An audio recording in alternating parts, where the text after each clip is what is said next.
pemrograman ada beberapa fungsi yang dipakai dalam pengulangan. Ada for, ada while, dan do while. Definisi dari struktur perulangan atau biasa disebut sebagai loop atau looping digunakan untuk menyelesaikan persoalan yang melibatkan suatu proses yang dikerjakan beberapa kali sesuai pola tertentu. Ada kalanya ketika kita membuat suatu coding pemrograman, ada beberapa instruksi ya yang berulang, yang dikerjakan berkali-kali. Ketika instruksi tersebut kita jadikan satu jadikan satu blok, di mana blok tersebut bisa kita tentukan berapa kali dia akan dijalankan, berapa kali dia akan dieksekusi, ya, beberapa kali dia dijalankan itu disebutnya perulangan. Jadi tanpa kita jadikan suatu blok, maka instruksi yang berulang ini akan menjadikan coding program kita menjadi banyak dan panjang. Kenapa? Karena ditulis berkali-kali. Ya, sementara dengan dijadikan satu dalam blok perulangan atau looping, instruksi tersebut hanya ditulis satu kali dan bisa dijalankan beberapa kali terserah sesuai dengan kondisi yang kita tentukan. Ya. Ada 3 fungsi atau 3 macam instruksi yang membentuk perulangan atau looping ini, yang akan kita bahas malam ini. Yang pertama adalah for, kedua adalah while, dan ketiga adalah do while. Dari ketiga instruksi perulangan ini, ada beberapa kondisi tertentu yang kita bisa pakai, misalkan, wah lebih enak pakai for. Di satu kondisi tertentu kita lebih milih while atau do while. Jadi bukan di antara ketiga ini bukan ada yang punya kelebihan dari kekurangan, tapi cukup kita pilih sesuai dengan kondisi di mana dia lebih pas untuk dipakai. Kita lihat di sini perbandingan antara penulisan for, while, dan do while. Ya. Untuk for ada satu baris di sini, di mana di sini ada kondisi inisialisasi, ada kondisi akhir, dan ada semacam instruksi untuk mencapai kondisi akhir.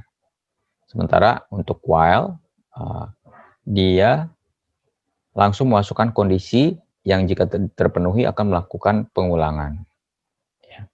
Sedangkan do while, pengecekan kondisinya dilakukan di belakang, di akhir. Setelah dia melakukan instruksi dalam satu blok yang diapit dengan tanda kurung buka dan kurung tutup. Kita lihat untuk sintaks for. Pada sintaks for, penulisannya ada inisialisasi, ya, inisialisasi. Kita tentukan ada sebuah variabel di mana kondisi awal variabel tersebut diletakkan di sini. Lalu di tengah ini adalah kondisi jika dia terpenuhi, ya, jika kondisi true. Yang ketiga, bagaimana kondisi tersebut, kondisi yang di tengah ini berhenti, ya, bagaimana kondisi yang tengah ini berhenti atau berakhir. Maka di sini kita buat suatu instruksi untuk menghentikan atau keluar dari perulangan for. Nah, yang diapit oleh tanda kurung buka dan kurung tutup ini adalah kumpulan dari instruksi yang diulang, yang berulang. Ya. Nah, ini contohnya dalam programan bahasa C. Kita langsung masuk ke for. Ada variabel A sama dengan 1, for A sama dengan 1.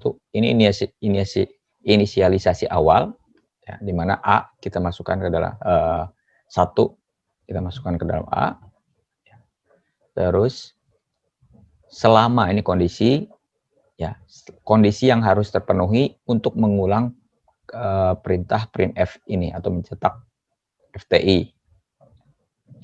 Kondisi ini harus terpenuhi sehingga instruksi yang ada di bawahnya yang diapit oleh tanda kurung buka dan kurung tutup ini akan dijalankan. Kondisinya apa? A harus kurang atau sama dengan 5. Ya, A harus kurang atau sama dengan 5. Maka ini lakukan berulang-ulang. Nah, sampai di sini kita harus buat sebuah instruksi bagaimana menghentikan perulangan ini. Bagaimana mengakhiri perulangan ini. Karena kalau nggak diakhiri, ini akan ngulang terus. Ya, ngulang terus. Ketika program dijalankan, dia akan cetak ini terus, nggak berhenti-berhenti. Maka dari itu, di sini bagaimana perulangan ini berhenti, kita lihat kalau A kurang atau sama dengan 5, dia akan menjalankan ini. Berarti perulangan ini akan berhenti jika A-nya tidak memenuhi kondisi ini. Atau A-nya lebih besar dari 5. Sekarang A-nya 1. Bagaimana A bisa lebih besar dari 5? Maka A ditambah 1. Dia akan mengulang. Ya. Jadi kalau saya boleh kasih gambaran tabel seperti ini. Di sini ada variabel ini nih kondisi pertama, kondisi ya. Kondisi ini ada variabel A. Kondisi pertama kita lihat A-nya diisi 1. Ya. Ini hasil.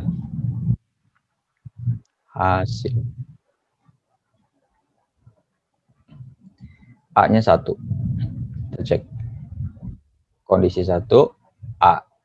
A kurang atau sama dengan 5, 1 kurang atau sama dengan 5, iya. Ya, maka cetak FTI. Ini dicetak. FTI. Terus A-nya sekarang ditambah 1. 1 sama dengan 1 tambah 1. 1 tambah 1 ini 2. 2 masuk ke dalam A berarti ya. Penjumlahan ini akan masuk ke dalam A. Ya, kondisi kedua. A-nya jadi 2. Dicek lagi.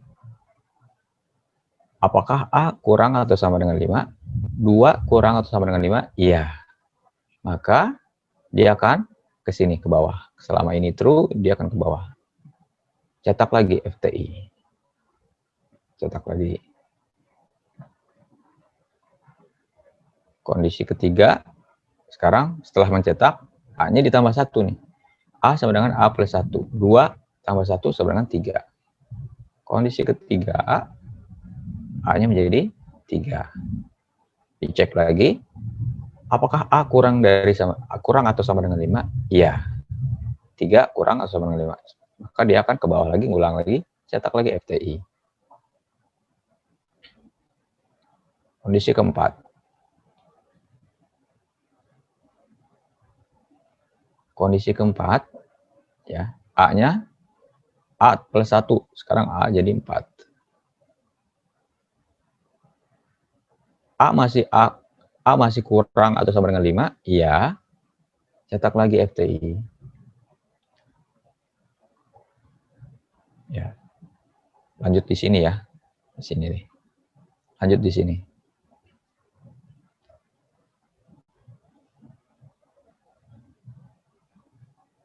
Kondisi. Ini A.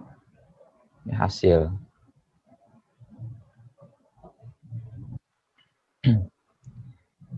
A-nya 4. Cetak FTI. Sekarang A diisi dari A plus 1. Maka kondisi kelima, A-nya jadi 5. Dicek lagi, apakah A kurang atau sama dengan 5? Iya, masih ya. Maka masih cetak FTI.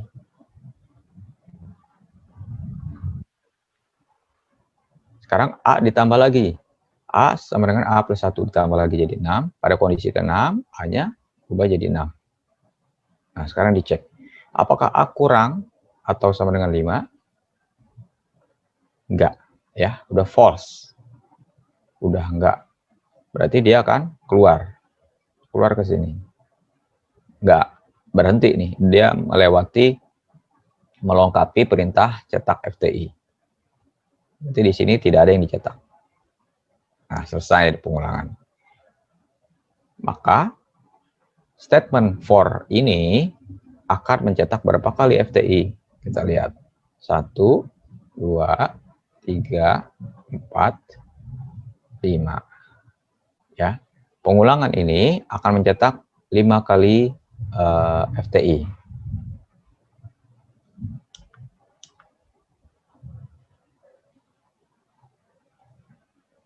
Oke, lanjut. Yang tadi. Sekarang kita masuk ke penggambaran algoritmanya. Pertama ada inisialisasi. Kita lihat inisialisasinya adalah A sama dengan 1. Variabel A diisi dengan 1. Terus ke bawah ada kondisi ya, kondisi diisi dengan A kurang atau sama dengan 5. Jika true, ya, kalau di sini jika true, kerjakan statement yang akan berulang. Lalu di sini change condition, mengubah kondisi agar pengulangan ini bisa berhenti atau berakhir. Dalam kasus di atas, ya, jika dia kondisinya benar akan mencetak FTI. Lalu ke bawah kita buat statement di mana pengulangan ini akan berulang sekian kali, ya, dan sampai dia akan mengakhiri perulangan jika kondisinya salah. Ya, jadi setelah A sama dengan 1, A dicek, A kurang atau sama dengan 5, 1 kurang dan sama dengan 5, iya betul, cetak FTI sekali. Terus A-nya yang tadinya 1 ditambah 1 jadi 2. Naik ke atas, ke sini, cek lagi, 2 kurang sama dengan 5, iya masih ke bawah, cetak lagi. Sekarang A-nya berubah 2 tambah 1 jadi 3. Naik lagi ke atas sampai ketika A-nya sekarang 5. Ya. Misalkan 5 plus 1, 6. Dia akan naik ke atas.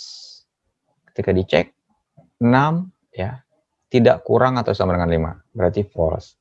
Barulah dia keluar dari perulangan. Oke. Sampai di sini ada yang mau ditanyakan? Mengenai perulangan for. Sekarang kita masuk ke while. While kondisi dia hanya menuliskan kondisi di awal. Ya. Nanti untuk inisialisasinya ada di dalam instruksi. Ya. Maaf, inisialisasinya ada di luar perulangan. Lalu di dalamnya untuk change of condition, ya, bagaimana mengubah kondisi sehingga pengulangan ini bisa berhenti, adanya di dalam blok statementnya, di dalam blok perulangan. Contohnya seperti ini. Ya, kita lihat. Kalau tadi kita menggunakan for, sekarang kita pakai while. Ini inisialisasinya ada A di awal sini, A sama dengan 1. Lalu while, ya, kondisi nih. Selama, kita bacanya selama, while A kurang atau sama dengan 5, lakukan blok ini. Ya, yang dibuka dan ditutup ini. Apa aja? Maaf, yang ini dan ini. Apa aja? Yaitu cetak FTI, lalu jumlahkan A dengan 1. Ya. Cetak FTI, lalu jumlahkan A dengan 1. A-nya berubah jadi 2. Naik lagi ke sini. Ngulangnya ke atas, ke while ya. Dicek lagi. Apakah 2 kurang dari 5? Ya. Cetak lagi FTI. Setelah itu A-nya tambah 1 lagi, jadi 3. Naik lagi. Selama A kurang atau sama dengan 5, ya. 3 masih kurang atau sama dengan 5? Ya. Naik lagi, nanti ditambah lagi. Apakah 4 kurang atau sama dengan 5? Iya. Tambah lagi, ulang lagi. 5 kurang atau sama dengan 5? Iya. Sampai ketika A-nya 6, 6 kurang atau sama dengan 5? Tidak, false. Baru dia keluar dari while. Ya, keluar dari while. Bisa kita lihat ini for dengan while sama ya. Sama. Hasilnya sama, mirip. Kalau kita lihat penggambaran flowchart-nya, ini juga mirip dengan for. Ada inisialisasi ya di awal, terus ada kondisi. Kalau kondisi ini benar, lakukan instruksi, blok instruksi, yaitu ada cetak FTI, ada A sama dengan A plus 1. Lalu naik lagi ke sini, while ini, lakukan sampai kondisi ini tidak terpenuhi, atau false. Do while mirip-mirip sama while. Bedanya, while ini ditaruhnya di bawah. Ya, dia akan melakukan instruksi-instruksi pengulangan dulu, blok instruksi yang akan diulang, baru setelah itu dicek kondisinya. Kita lihat langsung ke contoh pemrogramannya. Pertama ada inisialisasi sama integer A diisi 1, lalu ada sintaks do, ya, do, cetak FTI, A sama dengan A plus 1, while A kurang sama dengan 5. Ya, jadi pertama A-nya 1, cetak FTI, kali, terus A-nya tambah 1 jadi 2. Dicek nih, apakah A kurang sama dengan 5, 2 kurang sama dengan 5? Iya, naik lagi ke atas. Cetak lagi FTI. A-nya jadi 3, ditambah 1. Ya, 3 kurang dari 5, iya. Naik lagi ke atas, cetak lagi FTI. A-nya tambah 1 jadi 4. 4 kurang dari 5, iya. Naik lagi ke atas sampai ketika A-nya sudah 5, 5 plus 1, dicek A kurang sama dengan 5. Tidak, karena A-nya sudah jadi 6, baru dia keluar. Ya, ini sintaks do while. Nah, pertanyaan saya, apakah tadi kan for sama while sama ya? Ketika kita gunakan for atau while itu sama, akan mencetak 5 kali.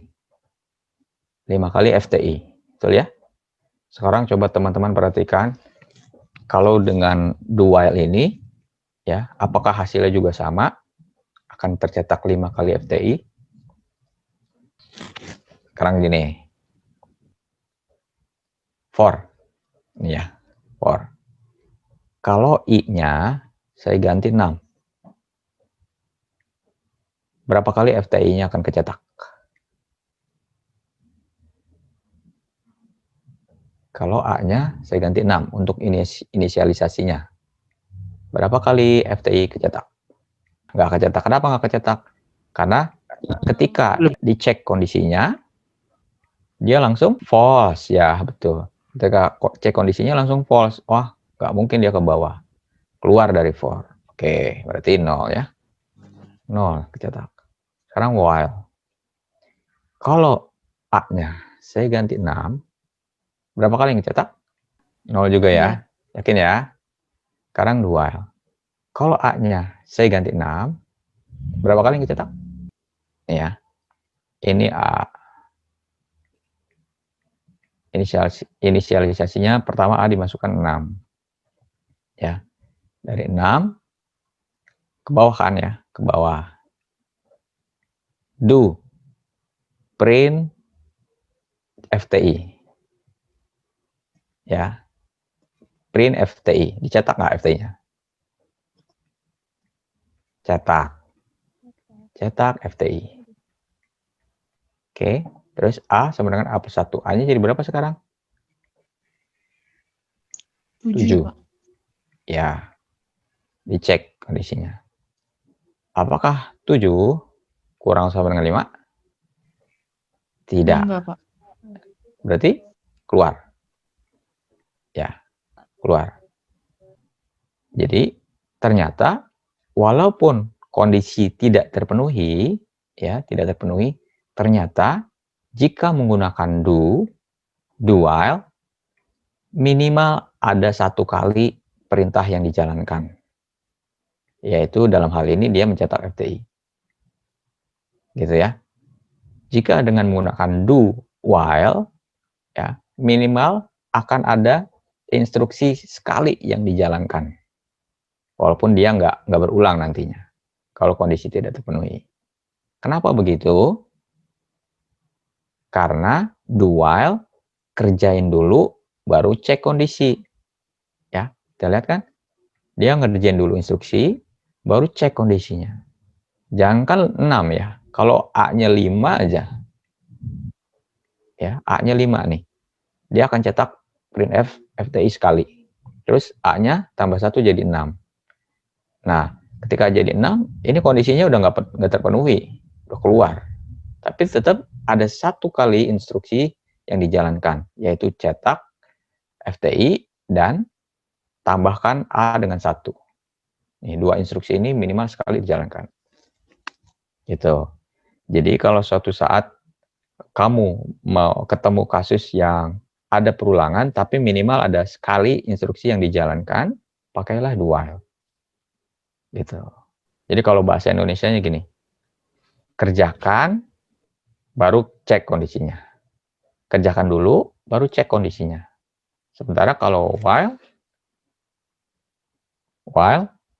cek dulu kondisinya, kalau memenuhi syarat, baru kerjakan. Itu bedanya. Berarti kita bisa ambil kesimpulan untuk for dengan while, itu sama hasilnya. Sementara while dengan do while, atau for dengan do while, itu bisa beda hasilnya. Bisa beda hasilnya. Gitu. Nih, nah ini penggambaran flowchart-nya. Ada inisialisasi. Nah tuh kita lihat setelah inisialisasi dia akan lakuin dulu nih, ngapain? Nyetak FTI. Habis nyetak ngelakuin lagi apa? A-nya di plusin 1. A plus 1. Habis itu baru cek kondisinya. Kalau kondisinya sudah masih benar, masih memenuhi syarat, dia naik lagi ke atas. Cetak, lakukan yang kedua. Ya, cetak FTI yang kedua, tambahkan A plus 1 yang kedua. Begitu seterusnya sampai dia tidak memenuhi syarat baru keluar. Jadi lambang kondisional ini adanya di bawah. Kalau for dengan while yang tadi, gambaran flowchart-nya sama kan? Ya, kondisinya di atas, baru blok instruksinya di bawah. Kita lihat yang for juga sama. Gitu. Makanya hasilnya sama antara for dengan while. Oke, lanjut. Sekarang ada contoh kasus. Contoh misalkan ada algoritma, kita disuruh membuat algoritma dan flowchart untuk menginputkan 3 buah bilangan bulat. 3 buah bilangan bulat. Dan tampilkan bilangan terbesar di antara ketiganya. Maksudnya gini. Kita nginput 3 buah bilangan bulat. Dari ketiga bilangan tadi yang diinput, ya, dicek nih. Di antara 3 itu mana yang paling besar nilainya. Ya, mana yang paling besar nilainya. Nah, tentunya pertama kita akan deklarasi variabel A dulu. Ya, variabel A dan variabel max. Ya. Variabel A dan variabel max dideklarasi karena kita butuh nih variabel max ini. Variabel A kita butuh untuk menyimpan 3 bilangan, jadi bilangannya nanti masuk ke dalam variabel A, bilangan ke-1, bilangan kedua, bilangan ketiga, masuk ke dalam A secara bergantian. Nah, variabel max adalah variabel untuk menyimpan bilangan mana yang terbesar. Jadi ketika kita input bilangan pertama masuk ke A. Dari A dibandingkan dengan variabel max. Isi variabel max. Kalau misalnya variabel A lebih besar isinya daripada variabel max, tuker nih. Bukan ditukar. Isi variabel A di-copy, masukin ke dalam variabel max. Gitu ya. Masukin lagi bilangan kedua ke dalam variabel A. Variabel A dibandingkan lagi dengan variabel max. Ya, variabel max. Setelah itu begitu seterusnya sampai ketemu variabel max yang terbesar yang mana. Gitu ya. Jadi input dulu nilai A, bilangan pertama. Nah, untuk bilangan pertama ini kan variabel max pertama nilainya kosong ya. Variabel max ini 0 atau kosong. Maka isi variabel A langsung dimasukkan ke dalam variabel max. Artinya, bilangan pertama yang diinput menjadi bilangan max, bilangan terbesar. Iya, karena belum ada yang dibandingkan. Selanjutnya, masukkan bilangan kedua ke dalam A. Ya. Nah, sekarang dicek, dibandingkan. Jika variabel A, isi variabel A lebih besar dari isi variabel max ini kan tadi isinya ngambil dari bilangan pertama. Ya. Sekarang variabel A ini lagi bilangan yang kedua yang diinput. Ibaratnya bilangan pertama dengan bilangan kedua dibandingkan. Kalau bilangan kedua yang berada di dalam variabel A ini lebih besar, ya, maka si max ini isinya menjadi variabel kedua, bilangan kedua, yaitu variabel A yang berisi bilangan kedua. Ya, kalau enggak ya tetap variabel max akan berisi bilangan pertama yang diinput. Sekarang ketiga, input lagi variabel bilangan ketiga, masukkan ke dalam A. Dicek lagi. Jika bilangan ketiga yang masuk ke dalam A ini lebih besar dari max, maka max-nya diisi dari bilangan ketiga. Ya. Diisi dari bilangan ketiga yang dimasukkan ke dalam variabel max. Baru setelah itu dicetak variabel max, isi variabel max. Ya. Dari blok algoritma ini, ada nggak statement atau instruksi yang sama persis? Ini. Oke. Ini sama sama ini ya. Ini sama sama ini. Oke, ada lagi? Nilai A, ada 3. Oke. Nah, ini berulang ya. Ini kasusnya cuma memasukkan 3 bilangan. Memasukkan 3 bilangan. Nah, ini kira-kira nanti kalau coding programnya menggunakan algoritma ini akan sepanjang ini. Bayangkan kalau misalnya di input 100 bilangan. Maka penulisan ini ketiga berarti input nilai A-nya 3 kali. Itu 2, 3. Ya. Berarti kalau 100 akan ada statement input nilai A sebanyak 100 kali. Panjangnya udah panjang banget ya. Nah, kalau kita kelompokkan yang sama-sama tadi, wah ini sebenarnya yang sama-sama ini bisa dibikin blok sendiri, lalu kita ulang nih. Ya, kita ulang. Karena ada 3, ya berarti 3 kali pengulangan. Kita lihat, ini adalah algoritma yang sudah disederhanakan. Ada pengulangan. Deklarasi variabel A dengan max sama. Pertama ada input nilai A. Ya, input nilai A. Lalu max sama dengan A. Ya, dimasukkan nih. Variabel A dimasukkan ke dalam variabel max. Kita butuh sebuah variabel baru. I. Buat apa sih I ini? I ini digunakan untuk perulangan. Ya. Ini harusnya I kecil ya. Ini kecil. Ya. I sama dengan 1. Ini 1. I sama dengan 1. Lakukan selama I kurang atau sama dengan 2. Berarti sebenarnya I ini kalau kurang 1 ya, biar mencapai 2 berarti dia butuh 2 kali perulangan. Kalau bilangannya ada 3, kenapa butuh 2 kali di sini? Karena yang pertama sudah ada nih input A-nya. Oke. Lakukan selama I kurang atau sama dengan 2. Ini kondisinya nih. Nih, kita dapat kondisi. Apa yang dilakukan selama I kurang atau sama dengan 2? 1. Input nilai A. Kedua, jika A lebih besar dari max. Ya. Ketiga, maka max sama dengan A. Ketiga, maka max sama dengan A. Terus ada I sama dengan I plus 1. Oke. Nah, dari algoritma ini mana yang merupakan inisialisasi. I sama dengan 1, betul. Ini inisialisasi. Inisialisasi. Ya. Terus yang merupakan kondisi yang mana? Ini kondisi untuk berulang. Ya. Inisialisasi ada, kondisi untuk berulang ada, apalagi yang belum? Blok instruksi. Ini blok instruksi. Ya, blok instruksi. Blok instruksi. Terus apalagi? Change of condition. Ya. Mengubah kondisi sampai perulangan ini bisa berakhir. Yang mana? Iya, ini change of condition-nya.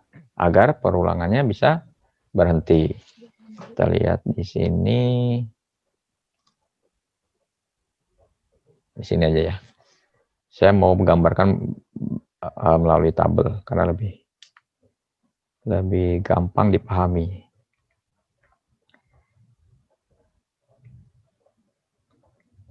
Kayak tadi. Teman-teman kalau untuk perulangan ya itu mudah dipahami kalau menggunakan tabel seperti ini. Ya, ada kondisi seperti tadi, kondisi KDS lah ya. Terus ada variabel A, ada variabel I, ya mungkin harusnya variabel I dulu, nggak apa-apa. Terakhir ada variabel max. Oke. Kondisi pertama. Kondisi pertama, deklarasi A-nya. Kondisi deklarasi A, deklarasi I, deklarasi max. Oke. Pertama ini udah, ini yang pertama kan ya. Input A. Ayo, A-nya mau berapa sekarang? Yang di input. Sebutkan bilangan. 1. 1. Jawab. A-nya 1. Oke, 1. Ya, input A nih. Ini kita lagi di sini. Input A-nya 1. Terus bawah variabel max ya, diisi dari variabel A. Berarti max-nya 1. Ya kan? Ya, Kalau Pak. variabel A diisi ke variabel max 1. Oke, terus turun nih, turun. Kalau ada tanda ini berarti dia sambungan nih, konektor. Sambungan kemana? Ke sini. Karena nggak muat, kalau ke bawah terus nggak muat. Ke sini. I-nya, variabel I diisi dengan 1. Oke, diisi dengan 1. Ya, dicek. 1 kurang atau sama dengan 2? Iya. True. Berarti ke sini kan? Input A kedua. Berapa maunya?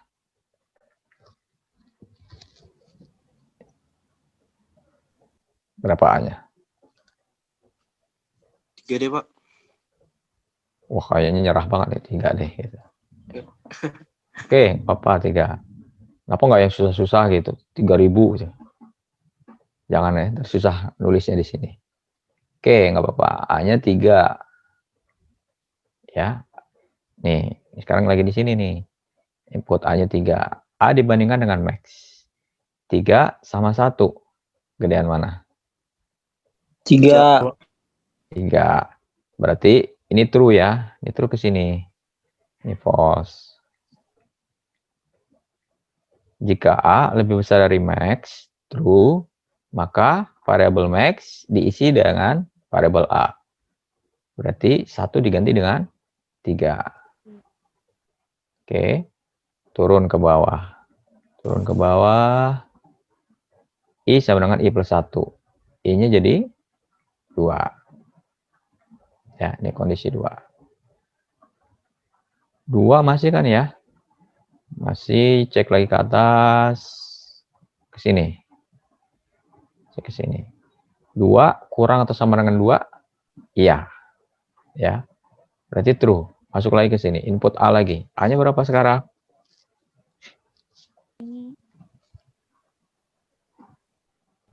1 lagi boleh, 2 7. boleh. 7. Oke. A-nya 7. Ke bawah, dibandingkan dengan max. Jika A lebih besar dari max, 7 lebih besar dari 3, iya, maka ke sini max-nya diisi dengan A. Max-nya diisi dengan A. Berubah dia jadi 7. Ke bawah lagi, I-nya sama dengan I plus 1. I-nya jadi 3. 3 naik ke atas, dicek lagi di sini. 3 kurang sama dengan 2, enggak. Turun ke bawah. Ya, cetak max-nya. Max-nya berapa yang dicetak? 7. Ya, karena isi max terakhir adalah 7.